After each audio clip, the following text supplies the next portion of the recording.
Further here you have to get the imprints of your hands in this manner, 3 fingers attached. And now let's see what are we up to. Here you have to make a beautiful lovely cake like structure and then make the candles as well.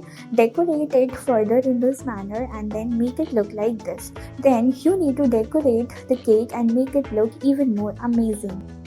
Proceeding in this way, let's see what are we up to. Again, you have to get the lines and further you have to make the rose plant in this manner. Just do it like this, and further here you have to get the stem made and then the beautiful leaf as well. You have to mark it in this manner to make it look like this.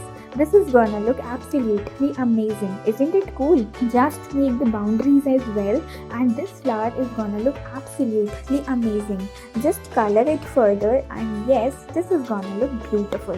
You have to color it in this manner and do it like this, and this will gonna look absolutely amazing. Keep on proceeding. Now let's see what are we up to. You have to just make the picture like this. Let's find out what are we going to make. Just make the helmet and all, and then this person as well. Further you need to decorate it further, make a flag as well, and this is gonna look beautiful. Isn't it cool?